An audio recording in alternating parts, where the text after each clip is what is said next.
এদেশের মানুষের মন থেকে মুক্তিযুদ্ধ এবং স্বাধীনতার প্রতি যে সম্মান, শ্রদ্ধা, ভালোবাসা, অন্য কথায় মুক্তিযুদ্ধের চেতনা যে দিন দিন কর্পূরের মতো ভস্ম হয়ে উড়ে যাচ্ছে, উবে যাচ্ছে, এটা অনেকেই কিন্তু বুঝে না এটার কারণ কি। তো আমরা কিন্তু এখন একটা মাদ্রাসার যে শিক্ষক এবং ছাত্র আছে তাদের সাথে একটা সাক্ষাৎকারের মাধ্যমে আমরা বিষয়টা উপলব্ধি করার চেষ্টা করব যে আসলে একই এমন হলো যে বাংলাদেশের মানুষ এখন আর মুক্তিযুদ্ধের ব্যাপারে তাদের কোনো রকম কোনো সহানুভূতি নেই, ভালোবাসা নেই। তো সর্বপ্রথমে আমরা শুনি, আসুন। মসজিদের সামনে তো আর সঙ্গীত গাওয়া যায় না। শুধু জাতীয় সঙ্গীতের ভিতরেই সকল দেশাত্মবোধ এমনটা তো নয়। জাতীয় পতাকা ডেইলি তার সামনে উপস্থাপন করতে হবে, দেখো এটা বাংলাদেশের পতাকা। এরকম তো কোনো বিষয় না যে একটা গান তাকে ডেইলি শুনতে হবে, তাহলেই সে মনে রাখবে। বছরে দুই একবার শুনলে সে ভুলে যাবে, এরকম। মাদ্রাসার এই শিক্ষক কিন্তু বললেন, খুব পরিষ্কারভাবেই বললেন যে আপনি মসজিদের সামনে তো গান গাইতে পারেন না। সুতরাং যেহেতু প্রত্যেকটা মাদ্রাসার সাথেই একটা মসজিদ আছে, সেখানে তো আপনি এই যে জাতীয় সঙ্গীত, এটা তো আপনি গাইতে পারেন না, এটা তো হারাম। তাহলে এদের তো দোষ না। কোরআন হাদিস থেকে তারা যা জানে, তারা যা শিখেছে সেটাই তো বলে। তারা তো তাদের ধর্মের সাথে বেইমানি করতে পারে না। এবং এই যে জাতীয় পতাকা প্রত্যেক দিন তুলতে হবে, এর মধ্যে তারা কোনো দেশপ্রেম খুঁজে পায় না। তারপরে প্রত্যেক দিন জাতীয় সঙ্গীত গাইতে হবে, এর মধ্যে তারা কোনো দেশপ্রেম খুঁজে পায় না। তারা কিন্তু একেবারে পরিষ্কারভাবে যা জানে, যা জেনেছে সেটাই কিন্তু বলছে। সাধারণ মানুষ আসলে সেটা বুঝে না।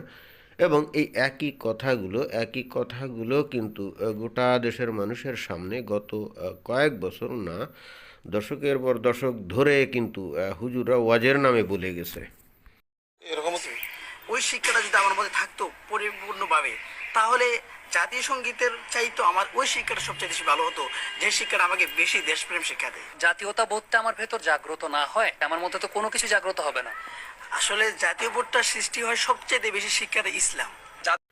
সে কিন্তু সঠিক কথাই বলেছে যে জাতীয়তাবোধ সবচেয়ে বেশি জাগ্রত হয় ইসলামের মাধ্যমে। তবে এখানে যে জিনিসটা সে পরিষ্কার করে বলেনি, সেটা হলো যে সেই জাতীয়তা কিন্তু এই বাংলাদেশি জাতীয়তাবাদও না, আর বাঙালি জাতীয়তাবাদও না।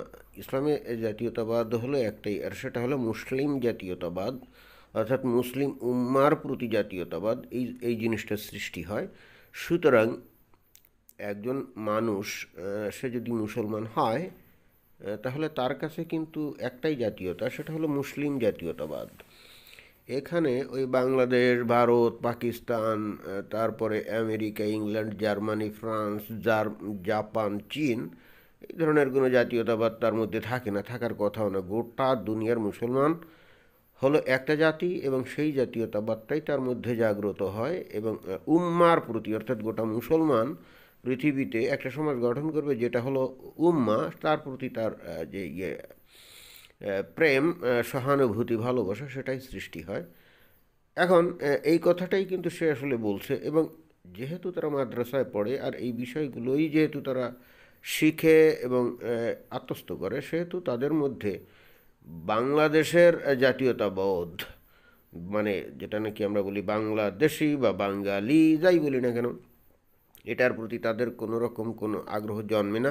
বরং এটাকে তারা বেদাত মনে করে। এবং একই সঙ্গে তারা মনে করে যে এই ধরনের কার্যকলাপগুলো কঠিন গুনাহ, কঠিন গুনাহ, এবং এই জন্য এগুলো থেকে তারা দূরে সরে থাকে।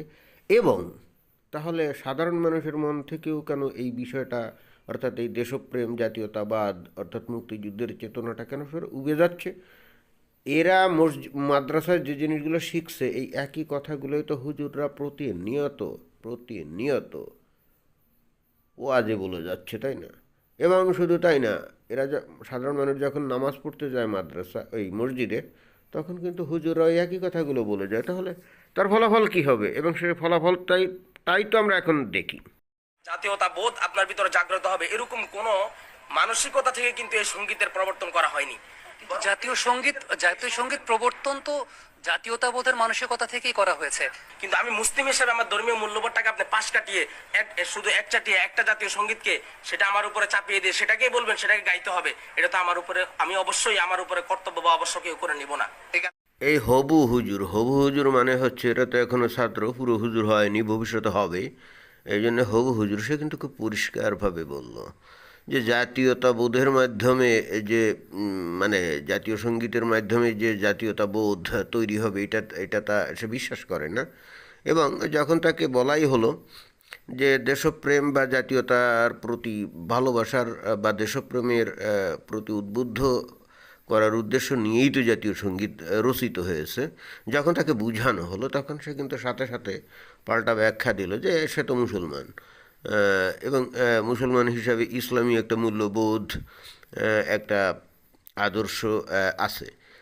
এইটাকে বাদ দিয়ে বা এটাকে সাইড করে ওই কোথাকার কোন রবীন্দ্রনাথের কি একটা গান লিখছে সেইটাকে আমার আত্মস্থ করতে হবে দেশপ্রেমের জন্যে, এইটা তো সে মানতে বাধ্য না। সে কিন্তু খুব পরিষ্কার করে দিয়েছে। এবং এই বিষয়গুলোই কিন্তু গোটা বাংলাদেশে গত কয়েক দশক ধরে হুজুররা কিন্তু সাধারণ মানুষের কাছে ওয়াজের মাধ্যমে এবং মসজিদে যখন জামাতে নামাজ পড়তে যায় তখনও সুন্দরভাবে বোঝানো হয়। অর্থাৎ সাধারণ মানুষের কানে একবার না দুইবার না শতবার এটাই বোঝানো হয় যে দেখো, এজ এ মুসলিম তোমার জাতীয়তাবোধ হলো তুমি মুসলিম উম্মার প্রতি তুমি আনুগত্য প্রকাশ করবে, এবং তোমার জাতীয়তাটা হলো তুমি মুসলমান, নট বাঙালি, নট বাংলাদেশি। এবং একই সঙ্গে যে কোনো ধরনের অমুসলিম সঙ্গীত যেটার সাথে ইসলামের কোনো সম্পর্ক নেই সেটা বিদআত, এবং এটা কোনোভাবেই গ্রহণ করা যাবে না। এবং একই সঙ্গে এটাও বলা হয় যে ইসলামকে সাইডে রেখে বা ইসলামী মূল্যবোধকে পাশে রেখে অন্য কোনো কিছুকে তার উপর প্রাধান্য দেওয়া যাবে না। এই যেভাবে এই হবু হুজুর অর্থাৎ মাদ্রাসার ছাত্র যেভাবে শিখেছে এই হুবহু এই জিনিসগুলাই কিন্তু হুজুররা মসজিদে যখন মানুষ নামাজ পড়তে যায় শেখায়, এবং একই সঙ্গে এই একই বক্তব্য আমরা শুনি হুজুররা প্রতিনিয়ত ওয়াজে বলে যায়।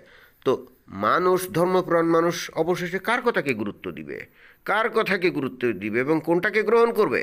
এই গানের মধ্যে কি চেতনা আছে আমাদের, যে এটা গান গাওয়ার মাধ্যমে আমাদের শিক্ষা বা আমাদের জ্ঞানের এক্সপিরিয়েন্স বাড়বে? এটা তো এরকম না। চিরদিন তোমার আকাশ তোমার বাতাস বা আরো যত অনর্থক কথাগুলো আছে এগুলো আমাদের আসলে তেমন কোন প্রয়োজন নেই ইসলামের মধ্যে, বা এগুলো বলার দ্বারা তেমন কোন চেতনা আমাদের মধ্যে জাগে না। এই হুজুরগুলাকে ধন্যবাদ দিতে হবে এই কারণে যে এরা কিন্তু অত্যন্ত সহজ সরল এবং প্রাঞ্জলভাবে তারা যেটা শিখেছে, যে আদর্শের তারা সৈনিক, এবং তাদেরকে যা শেখানো হয় সেটাই কিন্তু একেবারে সহজ সরল অকপটভাবে বলে যাচ্ছে। চিরদিন তোমার আকাশ তোমার বাতাস, এই কথাগুলো তাদের কাছে অর্থহীন মনে হয়। কেন অর্থহীন মনে হয়? কারণ এটা তো অমুসলিম এক লোক রবীন্দ্রনাথ ঠাকুর এটা লিখেছে, তোমার আকাশ তোমার বাতাস আমার প্রাণে বাজায় বাসি। তো এই সমস্ত কথাবার্তাগুলো এই যে এরা যেখানে পড়ে অর্থাৎ মাদ্রাসায়, সেখানে তাদের কাছে শেখানো হয় যে এইগুলো ফালতু কথা, এইগুলোর সাথে ইসলামের কোনো সম্পর্ক নয়, এইগুলা অংশীবাদী কথাবার্তা, শিরক, এইগুলো কোনোভাবেই গ্রহণ করা যাবে না।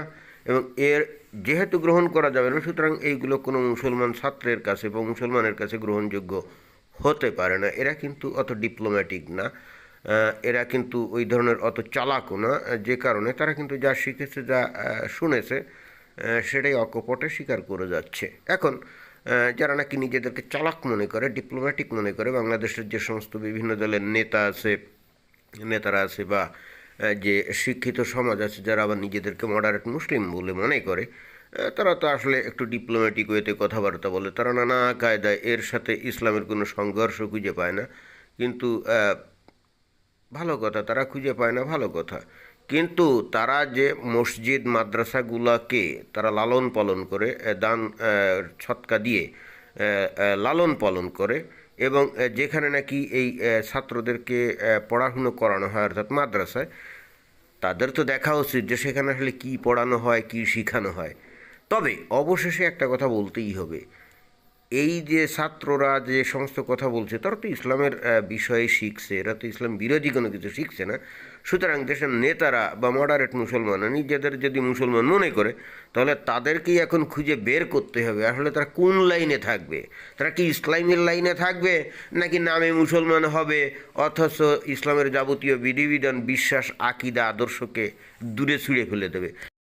আপনি নিজেকে মুসলমান পরিচয় দেবেন অথচ ইসলামের কোনো বিধিবিধান মানবেন না, এইটা হবে না। এখানে ওই যে মাহমুদুল্লাহ হাসান গুনভি চমৎকার একটা কথা বলেছিল যে এরকম কোনোভাবেই সম্ভব না যে আপনি আল্লাহকেও খুশি রাখতে চান আবার শয়তানও যাতে বেজার না হয়। জি না, এভাবে চলা যাবে না। আপনি হয় আল্লাহকে খুশি করবেন অথবা আপনি শয়তানকে খুশি করবেন। আপনি আল্লাহ এবং শয়তান একসঙ্গে দুইজনকে আপনি খুশি করতে পারবেন না, অর্থাৎ আপনি একই সঙ্গে দুই নৌকায় পাড়া দিয়ে চলতে পারবেন না। ধন্যবাদ সবাইকে।